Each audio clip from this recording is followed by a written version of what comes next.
inspring. Baie dankie vir almal se inskakeling. Ek sien ons TikTok page as nou oor die 1000 followers. Wat beteken ons kan ook nou live gaan. En 'n klap vir ons, right? En dan YouTube strek amper hier by 300. Nou hier is my ding. Voor ek die topic introduce.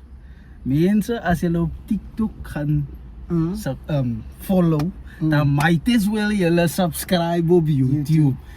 In Facebook, en Instagram en whatever. Maar die ding is die, om die volle episode te sien, moet jy mos nou obviously op YouTube subscribe. En dan, my ander ding is die sekere mense sê vir my, hulle video of hulle YouTube account het die. Maar as jy Gmail het, dan het jy YouTube. Jou Gmail of jou Google account, as jou YouTube account. Sy log net in met jou details en subscribe asseblief. Van hoe meer mense subscribe, hoe meer mense kan onze video's sien.